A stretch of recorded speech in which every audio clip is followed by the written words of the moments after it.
بسم اللہ الرحمن الرحیم۔ مالک بن حویرث سے روایت ہے کہ دو شخص نبی کریم صلی اللہ علیہ وآلہ وسلم کی خدمت میں آئے۔ یہ کسی سفر میں جانے والے تھے۔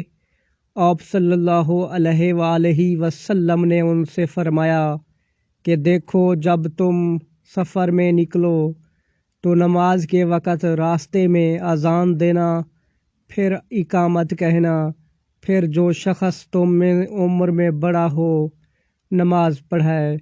صحیح بخاری حدیث نمبر 630۔ ابو ہریرہ رضی اللہ تعالی عنہ سے روایت ہے کہ آپ صلی اللہ علیہ وآلہ وسلم نے فرمایا، تم لوگ تکبیر کی آواز سن لو تو نماز کے لیے معمولی چال سے چل پڑو، سکون اور وقار کو بہرحال پکڑے رکھو اور دوڑ کے مت آؤ، پھر نماز کا جو حصہ ملے اسے پڑھ لو اور جو نہ مل سکے اسے بعد میں پورا کر لو۔ صحیح بخاری حدیث نمبر 636۔